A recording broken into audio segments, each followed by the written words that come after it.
Hello good morning everyone.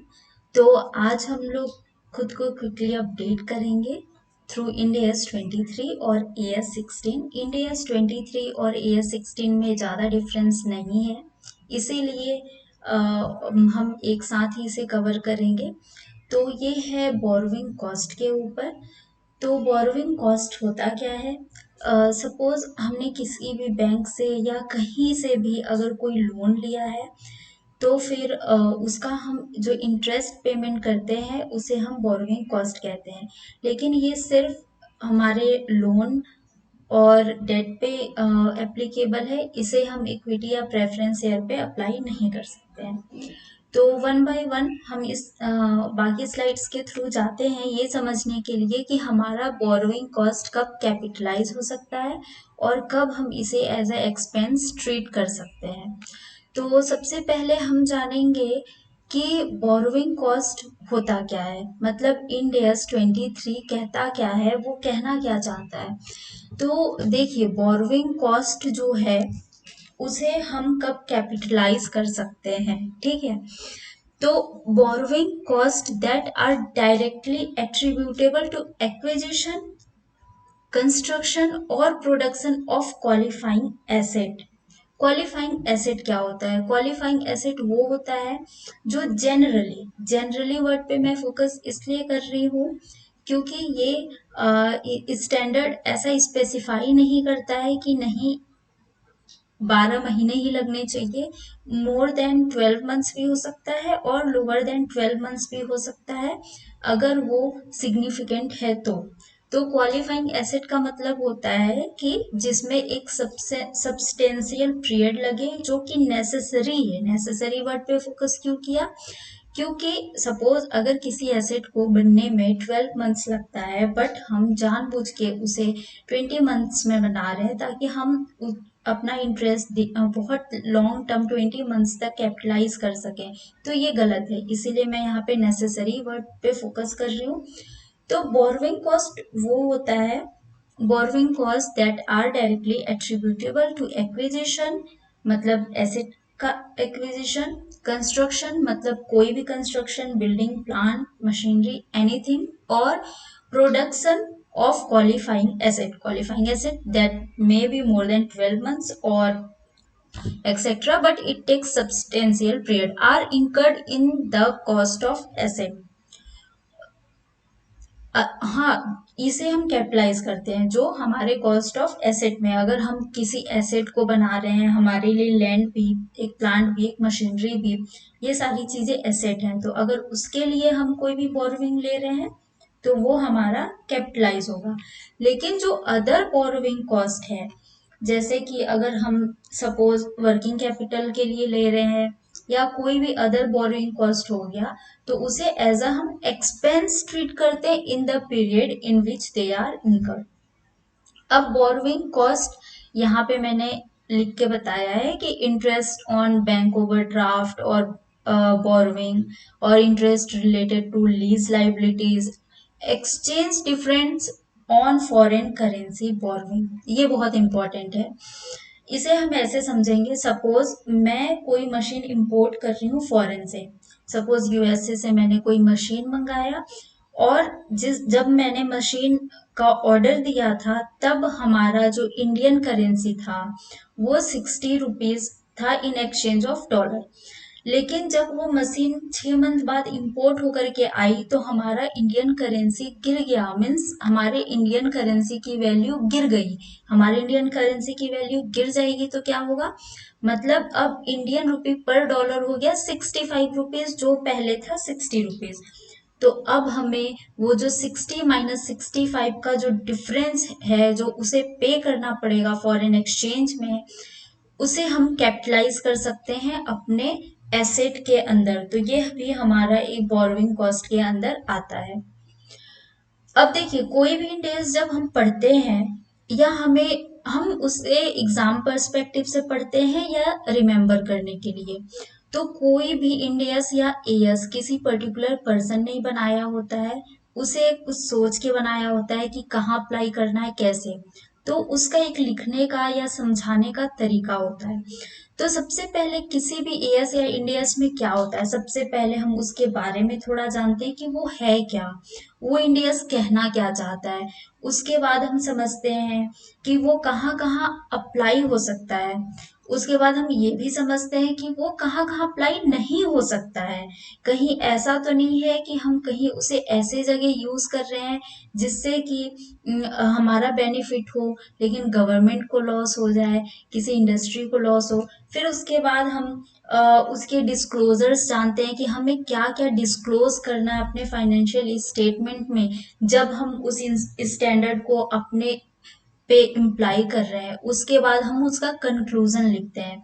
मैं ये इसलिए बता रही हूँ क्योंकि आगे जैसे जैसे मैं स्लाइड्स को बढ़ाऊंगी, इसी वे में सारी चीजों को समझाऊंगी, तो आप लोग ध्यान रखिएगा और इन चीजों को ध्यान रख के ही पढ़िएगा। तो आप एग्जाम में भी अच्छा कर पाएंगे और आपकी मेमोरी टेक्निक भी अच्छी रहेगी related to index. So now moving to the next slide. अब हम दूसरी स्लाइड में देखेंगे कि हाँ, बोरोइंग कॉस्ट का स्कोप क्या है। जैसे कि मैंने आप लोगों को बताया कि पहले आ गया डेफिनेशन, अब आ गया स्कोप। तो अब देखिए, this standard shall be applied by entities for the accounting of borrowing cost. लेकिन ये, अब बोरोइंग कॉस्ट मैंने आपको ऊपर बता दिया, तो कोई भी एंटिटी इस स्टैंडर्ड को अप्लाई कर सकती है जहां भी उस वो बोरोइंग कॉस्ट इनकर कर रही है।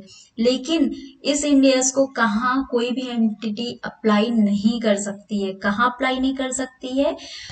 एक तो सबसे पहली चीज कि ये सिर्फ डेट या बोरोइंग पे ही होगा, मतलब ये किसी भी इक्विटी शेयर या प्रेफरेंस शेयर के लिए हम इसे अप्लाई नहीं कर सकते हैं।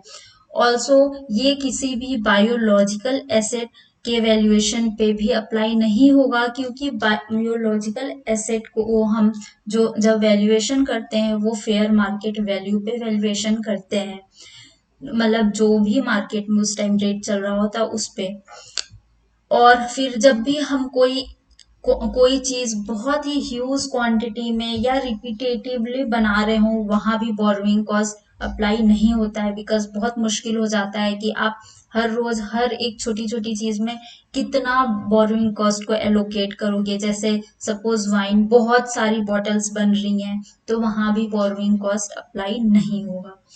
उसके बाद हम दूसरी स्लाइड की ओर चलते हैं। अब हम समझेंगे कि इसे हम रिकॉग्नाइज कैसे करते हैं और इसे हम डिस्क्लोज कैसे करते हैं। तो देखिए, बोरोइंग कॉस्ट को हम रिकॉग्नाइज कैसे करते हैं, मतलब उसे हम कब अपने बुक्स ऑफ अकाउंट में रिकॉग्नाइज करना स्टार्ट कर देते हैं। मतलब कि अब सपोज हमने कोई लोन लिया, ठीक है, अब हमने कोई अगर लोन लिया है, तो 1 minute, this is not visible properly, so let me do some changes. Sorry for interruption. Okay, now सबसे पहले ये कैपिटलाइज कब होता है?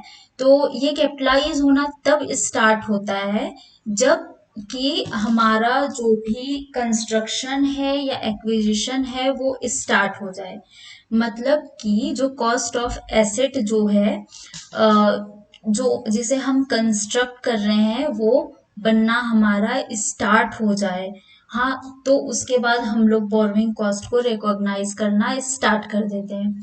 और ये हम बोरोइंग कॉस्ट को ऐसा तो थोड़ी है ना कि एसेट बन गया फिर भी हम बोरोइंग कॉस्ट जो हमारा इंटरेस्ट है उसे हम एसेट की वैल्यू में ऐड करते जा रहे हैं, नहीं, ऐसा नहीं है।